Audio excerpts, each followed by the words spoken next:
Hey, what's up, guys? Tugi here, back again with another episode of my New Jersey Devils franchise mode series right here on NHL 19. And today, we see if the Devils can work their way back into the playoff hunt. I mean, we're still in the mix, but after a very strong start to the season, this isn't exactly where I envisioned us being. It's not where I hoped we would be. And really, the struggles are down to, I would say, two things in particular. Over the past season and a half, we've seen players outside of the top line continue to put up points, but struggle a bit defensively.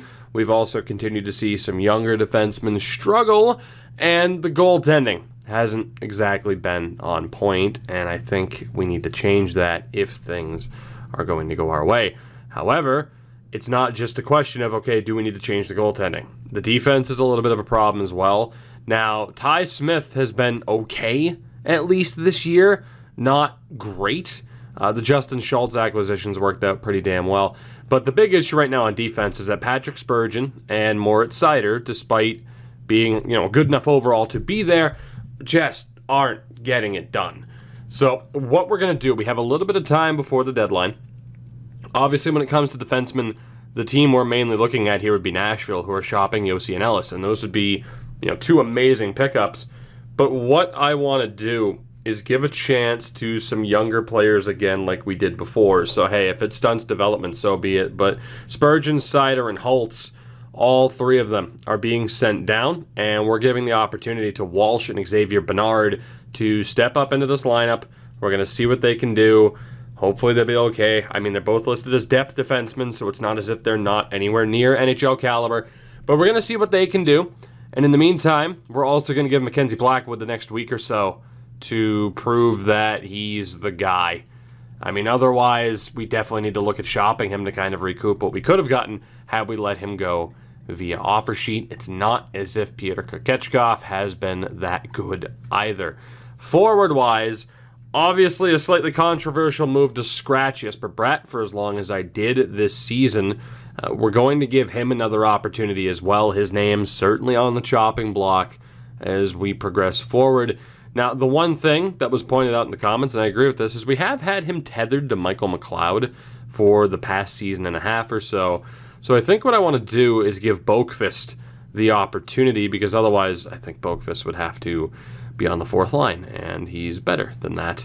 But we're going to change up, and otherwise it would have to be Palmieri on the second line center spot. He's not the best center in the world. I suppose that could be done. You know what? Let's actually try that. We're going to try Bratt, Palmieri, and Gusev, Kovalchuk, Boqvist, and McLeod. And actually, you know what? Let's put Boqvist on the left, McLeod at center, Kovalchuk on the right. And of course, we still have someone like Barrett, who is killing it thus far. There's still a lot of moves to be made here. It's just a matter of who ultimately decides to carve out a spot on this team. Who wants to be here? Who wants to perform at the level that we need them to perform at? I mean, you look at the past season, letting John Hayden go, letting Pavel Zacha go. We've called up Nathan Bastian. We've already let people go on waivers this year as well. So it's not something that I'm afraid of doing, and it is something that we could see happen yet again. Now, Riley Walsh, definitely more of an offensive defenseman. Probably better as a two-way, just because of the lack of shooting. And Bernard, definitely a true defensive D-man. So I don't really want to play Walsh and Bernard together, but they might do relatively well together. How do we want to go about this here? I think we're going to go, I am going to try the whole switching them back. We're going to go Butcher, Schultz, Smith, Severson, Bernard, and Walsh. And forward-wise, we have those changes. So there isn't much time for a lot of these guys at this point, to prove themselves. This is, 2 weeks at the most before the deadline. They have to perform. And we have to make another judgment call, much like we did last year when we ultimately traded Subban at the deadline. Is this team good enough? If we make the playoffs, we want to make it for a run. It makes no sense whatsoever for us to be like, yeah, let's go for the playoffs, only to then lose. It would just be a complete waste for us. So it's making a run at the cup, or what's the point in terms of our goal, for this season. So February 15th, I believe the deadline's on March 1st again, hopefully. It is not. Close enough, February 28th. I do wish it was on the 1st. So we have 6 games.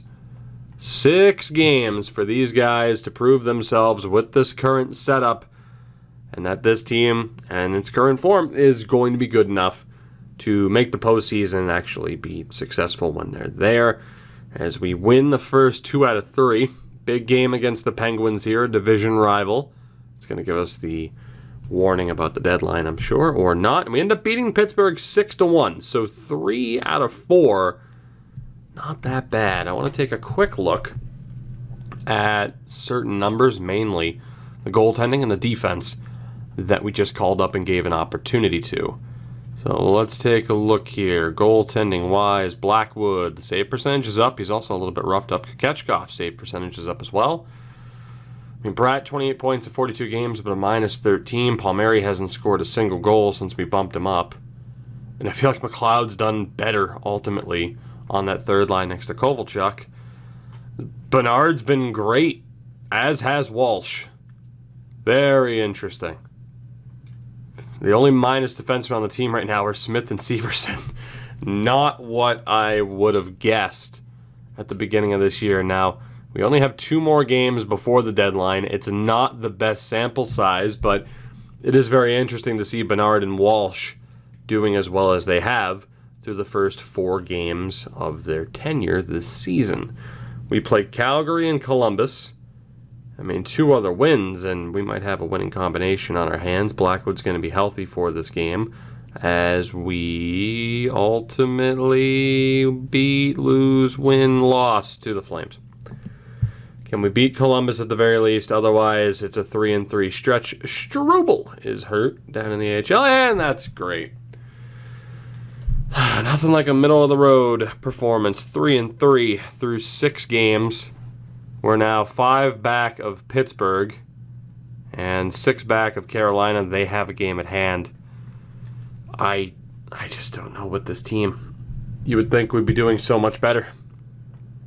Defensively, again, Butcher and Schultz have been fine. Smith and Severson. I can't believe how low the total has been for Severson. I mean, again, I know he doesn't have power play time, but he had power play time last year, and only 6 of his 29 points were on the power play. He has just had such an off season at the worst possible time. Walsh 3 points and a +3. No points for Bernard, but a +5. So those 2 have done pretty damn well. To the point where I'm wondering, okay, is it the defense? Do we need a Yossi? Do we need a Ryan Ellis? I mean, on paper, yeah, that would make our defense absolutely ridiculous. Although long term, obviously Schultz would be gone, and it would be either Butcher or Severson gone. And Blackwood's back down to a 909. Kokechkov has that save percentage go up, but man, if we were to have an injury and we had to try and trust him to win us, a playoff series, I don't know if he could. Top line still doing very well. I'm not impressed with Bratt, man. I'm really not. Palmieri he didn't score a single goal in those 6 games. Gusev there as well. Boakfist, McLeod. I mean, McLeod, he's still putting up points, though. He has 58 points in 62 games. He's been really good for us. Coleman has 20 points and a -5. Gates now a -7. So the point total is good for Gates for a 4th liner, plus minus. For the past few seasons, though, we've seen players, put up points and have pretty bad plus minus. It's just Bratt really stands out. Again, 50 to 60 points, sure, but goddamn, does he just turn the puck over? What is it? The fact that he's been averaging about 15 minutes a game, 15 and a half minutes, over the past 4 seasons, and he's still finishing as a minus player is crazy to me. The funny thing is, in terms of giveaway takeaways, he's got a pretty good ratio, though, too, so that you'd think then defensively he'd be okay. But it just always seems like whatever line he's on, that's the line that's getting scored on more often than not. And Bernard and Walsh, oh God. What do we do here? What the hell do we do here? This is so tough because as it stands, I can look at this team and say, I don't think we're going to win. But on paper, it's like, what changes do we honestly need to make? Now, we've had a couple of trades. Darren Radish on the move. Scott Mayfield, Mackenzie Weegar swap from one another, basically. Montreal gets Luke Mittelstadt from Buffalo. Nick Ritchie to Arizona for Aston Reese. Calle Yarncroke. Yeah, Nick Ritchie and Mayfield involved in a couple of trades. What the hell do we do with this team? We went, what, like 8-0 to start the year, and I'm like, okay, it could be a special year. Now here we are at the deadline again with a big what if or what do. If we keep Bratt, I don't know what the hell to do with him. I really don't. Kovalchuk also down to an 81. He still had a pretty damn good season, though, all things considered. I don't think McLeod's an issue. It's like, do we just leave this forward core the way it is because it's already pretty damn stacked? It's just they should do well. And we know that we have guys in the AHL that are going to be called up soon. I mean, if we get a rental at forward, or if we get a forward in general, it's going to have to be a rental for the most part, or it forces somebody else off of the team, which isn't necessarily ideal with the amount of young talent we have coming up. Defensively, it's the same thing. In theory, we don't really want to get anybody long-term because Spurgeon and Sider are on the way up. They should be ready now. They're not, for whatever reason. But again, Bernard and Walsh had done okay. It just comes back to Mackenzie Blackwood.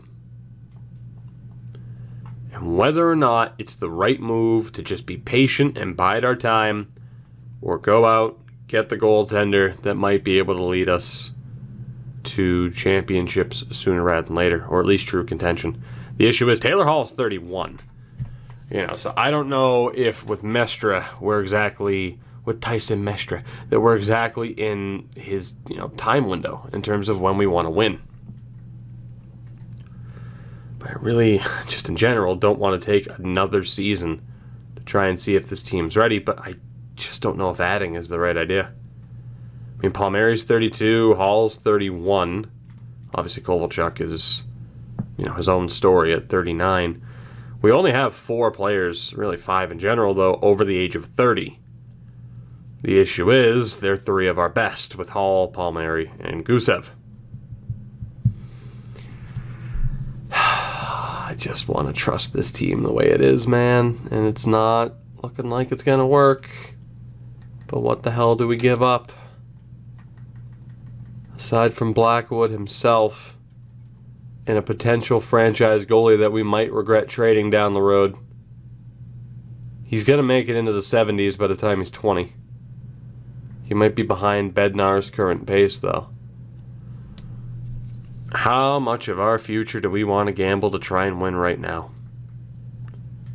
I just don't know if that's what we want to do. I can't do it. Here's the thing, we have Ottawa's first round pick, which is looking pretty damn good. So, in terms of okay, it's not really worth it for us, at least we're not relying solely on our first round pick, we have Ottawa's.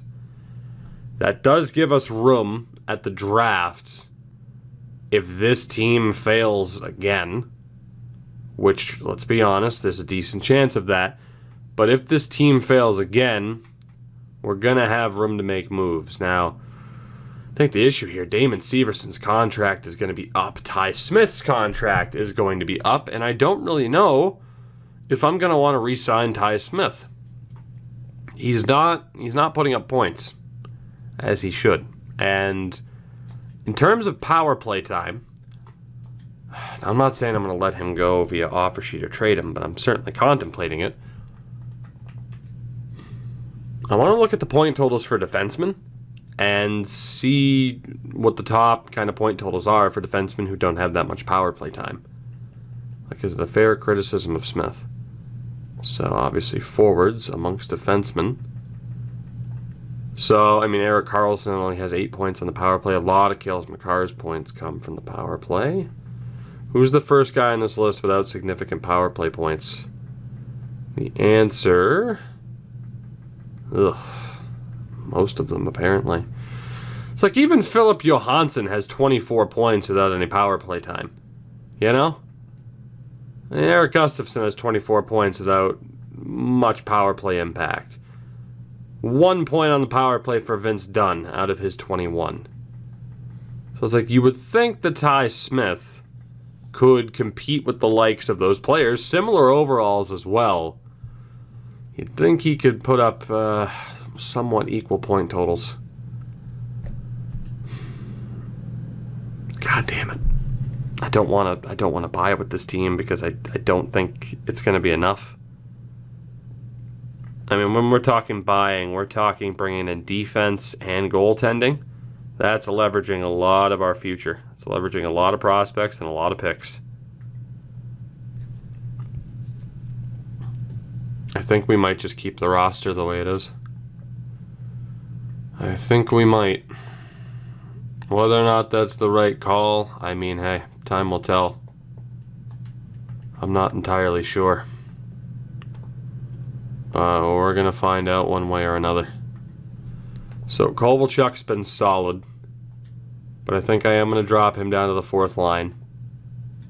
Although Barrett, I mean, yeah, 14 points in 24 games, pretty damn good. Let's go with that move there. Palmieri there. Let's go Boqvist, McLeod, Gusev, Bratt, Barrett, and Palmieri. Mackenzie Blackwood, you have the rest of this season to save yourself or you're gone. I don't know if this is the right choice or not. Gusev's, or not Gusev, but Yossi's out there. Ellis is out there. Goaltending-wise, there were some options. Some very expensive options. I'm going to keep the team the same. I'm going to keep the team the same, and if people aren't getting it done, then yeah, they're gone. It's pretty simple. But we have so many moves that we're going to potentially have to make that I don't want to make them all at this deadline. I'd rather see what this team's capable of, even though we kind of already have a good idea of that. But I'd rather see what this team's capable of and give these players one more chance. I mean, again, you talk about moving Blackwood. We need to find an immediate replacement for him. That's easier said than done. Talk about moving Jesper Bratt. Easier said than done, as we went 2 games without a goal and then lose 6. Oh, good. Oh, good. Wow, look who made the right choice here. Thanks, guys, for making me look so smart and choosing to believe in you. You get the point. Defensively, there might be a lot of changes because, hey, we're still going to have some money to spend. Goaltending, there's probably going to be changes. Forward-wise, probably going to be changes. Kovalchuk's probably going to retire, so this 1-year reunion, he's out with an injury as it is. This 1-year reunion looks like it might end up being a failure. Jesper Bratt's probably gone, unless he can prove that it's like, hey, I scored! Yeah, and you also were on the ice for them scoring twice. So, take a seat. Get out of the way. You're ruining it for everybody else. Kovalchuk's back. Let's get Nathan Bastian out of there. Ugh, that's not great, buddy. That is not great. Let's get Kovalchuk back in there. Bratt, how have you been doing? Meh, I think is the answer. Palmieri's finally started scoring goals now that we've taken him off of center. So as of April 1st, we're at 40, 31, and 7. Playoff-wise, we're in a wild card spot. If we make the playoffs here, I don't have confidence we're getting out of the first round. God damn it. Decent but not good enough goaltending. Defensively, I mean, Butcher has 18 points. See, Schultz is still getting it done. Schultz is still getting it done. I mean, he's the one guy with, power play time, but still, he has 35 points. Butcher has 18 without power play time. How many of Schultz's points have come from the power play? 14. So, again, he'd be at 21. Will Butcher, close enough at least, close to 20 works. Smith has 6 points. Severson has 10. And they're not a very good pairing either. Oh, man. And then Bernard, no points, but still at least a +2. And then Walsh, they've at least not been a detriment to the team like Spurgeon and Sider were. Richard Martinik's had a pretty damn good season in terms of offense. And speaking of the offense, Hischier, Hughes, Hall, they've been fine. How Jack Hughes is a minus player, I don't understand. Boqvist, 12 goals, 35 assists, a -9. McLeod still a -9 and a -11 for Gusev. The plus-minus for basically everybody but the top line is just brutal. It is absolutely brutal. 19 points in 40 games for Barrett. That's still pretty good. I mean, he'd be, over that 30-point pace if he had been on, the team for the full season. Coleman, I mean, point-wise has been good. Gates has been good. And then Kovalchuk's still doing all right. I guess first and foremost, we'll see if we're even making the playoffs.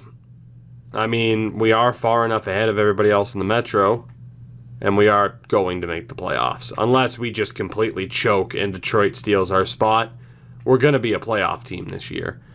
But it's not as good of a situation as it looked like it might have been.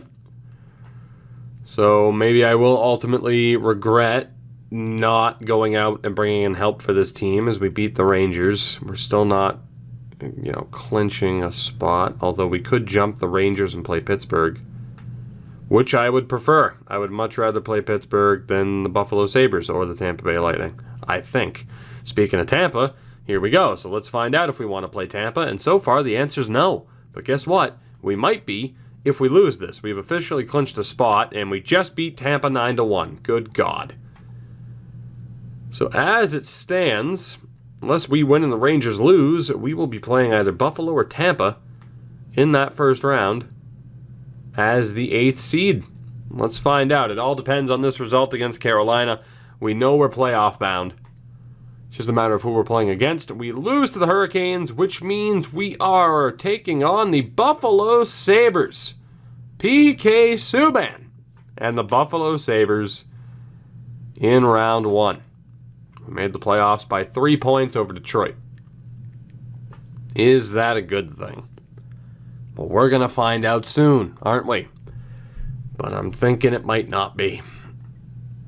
As you get to look at the Metro, Buffalo, Tampa, Ottawa, and Toronto made it. Dallas, Winnipeg, Colorado, and St. Louis out of the Central. In the Pacific, the Kings, Canucks, Oilers, and Flames. So we finish just outside of the top 10, 17th. Ugh. I thought we were going to be so much better if we got off to such a good start. Goals for at a 3.49, so a top 10 offense ultimately. 3.2 goals against allowed per game, which was middle of the road. So a top 10 offense, a middle of the road defense. Our power play finished top 5 at 27.1%. Our penalty kill at 81.3% was also top 5. So what the hell? Like, we have a good offense and an average defense and nearly, you could say elite specialty teams, or just special teams in general. Does it really just come down to the goaltending? Some of those numbers for these players it doesn't compute the way it should. We take a look at the team. Hischier led the way, 90 points in 82 games, 32 of those points in the power play. Taylor Hall, 88 points, and Jack Hughes, 84, which isn't bad at all. Third straight 80-point season. It's not bad. The top line, all of them are over a point a game. Nikita Gusev on the second line all season, nearly hit point a game. Michael McLeod nearly hit 70 points. -9 for him, though. That's weird. The only positive forwards are Hischier and Hall in terms of plus-minus. What the hell? Palmieri hit 55 points. Boqvist hit 51. Kovalchuk hit 49. Bratt hit 46 in 64 games, which is really good. But again, he's also a minus player. Gates had 29 points in 82 games, which is tremendous for a fourth liner. Coleman, again, 20 is the target. He knocked that out of the park. Barrett was great. He would have had, a 40-point season, so playing like a really solid third liner on the fourth line, and then Bastian as a fill-in player just wasn't cutting it. Defensively, Schultz did well. Butcher nearly hit 20 points. Severson with only 11 and a -5. Smith with 7 points and a -3. Walsh had 6 points in 26 games, a +2, and then Bernard not a single point, but at least he wasn't a detriment defensively. And then goaltending-wise, just a whole lot of average. Just a whole lot of average at a 9-10. And if we look around the league, as we always do, Jesus. Goodrow, McKinnon, Monahan, numerous 100-point players this year. Numerous. Top goal scorer was Keegan Valesi, that franchise player who went number 1 in the draft over Alexis Lafreniere. But Ovechkin, Kucherov, and Holtz, Stamkos as well, all broke 50 goals. And just for the hell of it, in terms of forwards, what I want to look at, plus 41 for Matthew Joseph. At least we didn't have an Nazem Kadri on our team. Jesus Christ. That could have been rough. Just a little bit. Just a little bit. When it comes to defensemen, good God, Cal McCarr. 90 points in 82 games. Roman Josi finished the season with 69 points. That might be one of my big regrets, to not add him at the deadline. Although 6 years on that deal, that would be tough to deal with in the back half. But for now, maybe that's what we needed. Only 21 of those points came on the power play. He outscored, I believe, all of our defensemen combined. Did he not? So he would have had 48 points. I'm pretty sure he outscored our entire defense on his own. Pretty sure he did. In terms of even strength. Okay, maybe not. Yeah, because you would have had Justin Schultz at 21. So maybe not. He was close, though. He was pretty close. I gotta be honest. That's pretty surprising. And then goalie-wise, so Hellebuck did quite well. Leonard killed it.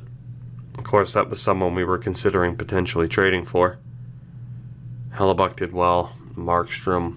So yeah, I mean, you see just how many goalies finished over a 9-10. Let's see, among starters then, right?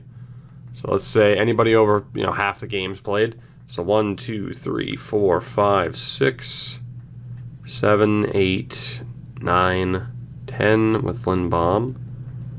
11, 12, 13, 14, 15, 16, 17, 18, 19.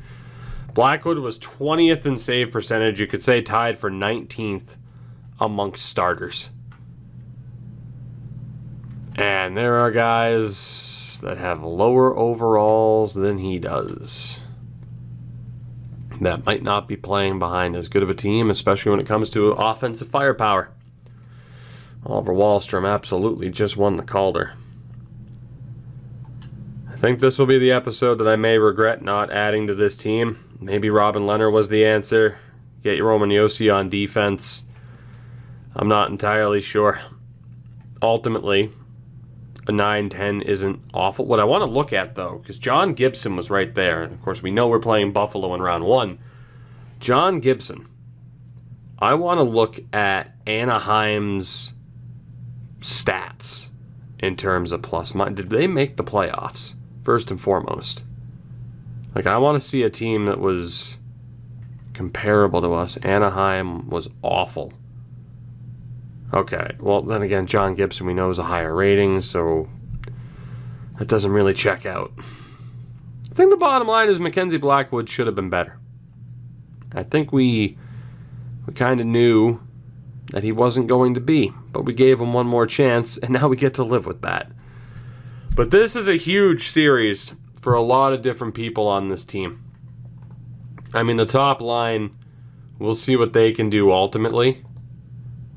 But, Evan Barrett's going to need a new deal. Jesper Bratt has a lot to prove. A lot. Coleman again on the fourth line. Kovalchuk was here as a rental, but I'm mainly looking at the defense. Like Ty Smith, it depends on what he asks for. Damon Severson, it depends on what he asks for. I'm not paying $4.1 million to Damon Severson next year based off of how he played. Let me know what you think we should do with this team as we look to take on Buffalo. I'm not entirely sure what to do, and yeah, I'll say it. I think, at the very least, it would have been a hell of a lot more interesting to go out and make some crazy moves, but again, you look at who we have in the system here, and ultimately we'll go to contracts to take a look, but you look at who we have on this team, and knowing that, okay, yeah, we have that Ottawa pick to be able to make a move, potentially, but it might be better suited for us to keep that pick. That was the debate. Goaltending-wise, Blackwood will still have value, but obviously it's like, okay, what is this franchise goalie going to be? Is it worth trading him, or is it worth holding on to him and seeing if he develops? Defensively, again, we have some questions to ask, but I mean, Spurgeon and Martinic just weren't, or Spurgeon and Seider weren't what they needed them to be, what we needed them to be. Martinic had a pretty good season, all things considered. But, like I said, it was balancing risk and reward versus giving up a lot of assets to try and push this team over the finish line. With the addition of, say, a Leonard and Yossi on defense, would that have been enough to push this team over the edge? I don't know. Ultimately, though, we're in the playoffs, and crazy things can happen. We'll see what happens in the next episode. The Devils back in the postseason, taking on the Atlantic, winning the Eastern Conference's best, the Buffalo Sabres.